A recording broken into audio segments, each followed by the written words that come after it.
नमस्कार आपण समस्त को बीन रोसे चैनल को बहुत बहुत स्वागत। आज हम बनेबा हेल्दी टमाटो सूप। ई सूपटा डायबिटीज पेशेंट मानक पई। जदि मो रेसिपीटी आपण मानक भल लगे तेबे आको लाइक करंतु, शेयर करंतु एवं सब्सक्राइब करंतु। सब्सक्राइब बटन पाखरे बेल आइकन को मध्य प्रेस करंतु जहा फଳରେ मोर आगु को आसुतिबा नुवा वीडियो रो नोटिफिकेशन आपण माने सहज रे पाई परिबे। तेबे आसंतु देखिनबा आज रो ए रेसिपीटी।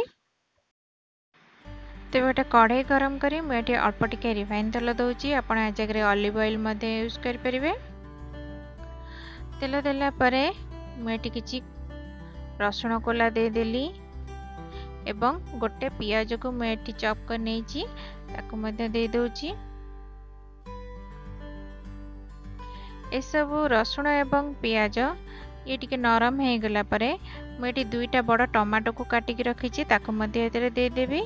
आपण चेष्टा करेंगे लाल टमाटर नवा को जहाँ फल सूप रो कलर टा बहुत भल आसीबो। तो मुझे दुईटा टमाटर नहीं आपड़ जदि अधिका सूप बना चाहते तेबे टमाटर क्वांटिटी बढ़ाई पारिबे। एठी टमाटो टिके नरम हो जाए जल्दी मु लुण दे दूची। अल्प टिके लुण देला परे एठी टमाटोटा हमरा जल्दी सॉफ्ट हो जिवो। तापर हम एतरे गोटे कप पानी दे ऐड कर दबा। पानी दे आको हमें कवर करके 10 मिनिट आको भल भाव कुक होगा दबा। गैस रो फ्लेम हम एठी मीडियम रखिबा। एठी 10 मिनिट हो सारानी। देखंतु जो पानी देइथिली से पानी अधा हो सारानी एवं पियाज और टमाटो हमरा भल भाव सिझी सारानी। एथर मोर गैस रो फ्लेम बंद कर देबी एवं आकु ठंडा हवा को गोटे प्लेट को ढाली देबी। एठी मो सूप रे टेस्ट बढ़िया पे हमको क्रूटन बनेया को पड़िबो। एठी मो ब्राउन ब्रेड को छोट छोट क्यूब आकार काटी नेची। एठी मु कड़ाई रे अल्प टिके रिफाइन तेल दे एई ब्रेड खंड गुड़ को भल से भाजी नेबी। एकदम क्रिस्पी करके छाणी नेबी आको। देखंतु एटा जेहेतु ब्राउन ब्रेड एटा देह पई बहुत हेल्दी होता है व्हाइट ब्रेड अपेक्षा। ए ब्रेड को गोटे मिनिट पाखापाखि 30 सेकेंड रे एटा प्राय हो जिवो।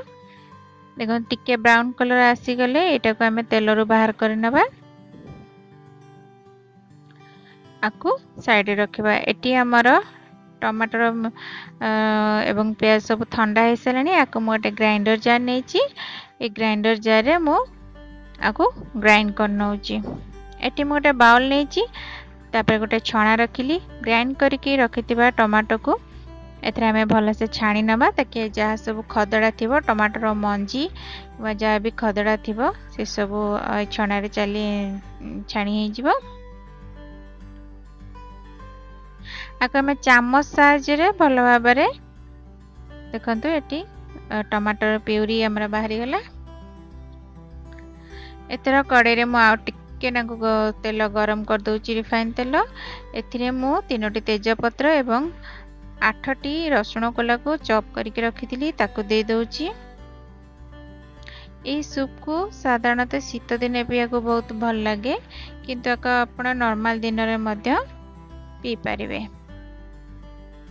एतर टमाटर प्यूरी को मैं दे दउची एवं ता सहित आउ अल्प किछि पानी ऐड करूची। आपण को सूपटा केते गाढ़ा दरकार से अनुसार एतरे पानी यूज करिवे।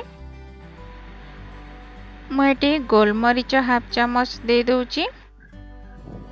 आपण चाहे यार कलर रेड आसा पई आपण एतरे फूड कलर मते यूज करि परिवे किंतु मुझे किछि भी कलर यूज करूनी। एकदम ओरिजिनल टमाटर कलर ही आसीबा एतरे रेड कलर बेसी आसीबानी। आपण एतरे जदि आमे नॉर्मल लोक पिया पई बनेबे तेबे टमाटो सहित एठी किछि गाजर नै नेबे। गाजर को मध्य काटिकी टमाटो सहित सिझे नेबे एवं ताको ग्राइंड कर नेबे।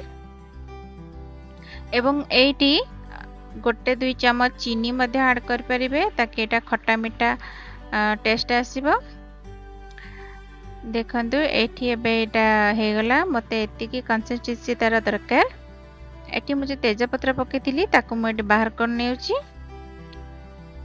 इतरा प्रस्तुत हे गला हमरा टमाटो सूप आकु मु गोटे बाउल ले सर्व करूची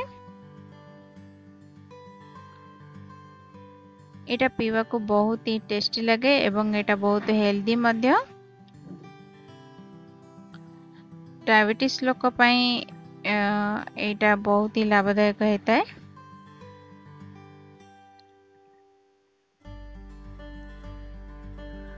एठी जो आमे क्रूटन बने के रखी थिले ब्रेड रे फ्राइड ब्रेड ताकू आदरे एमती दे देबा आकु जतले आपण सूप पिया को जाउथिबे सेति बेले एटा पकेबे एवं किछि कटा धनिया मो ऊपर दे दोची एवं गोटे पुदीना पत्र रे गार्निशिंग कर देले एतर प्रस्तुत हे गला हमर टमाटो सूप अपन देखिले तो केते कम समय रे केते सुंदर रेसिपीटी हमर एटी रेडी हे गला ए हेल्दी रेसिपीटी अपन घरे निश्चय बनातु एवं समस्त पियंतु मो पुणी आसीबी गोटे नुआ रेसिपी सहित से पर्यंत धन्यवाद।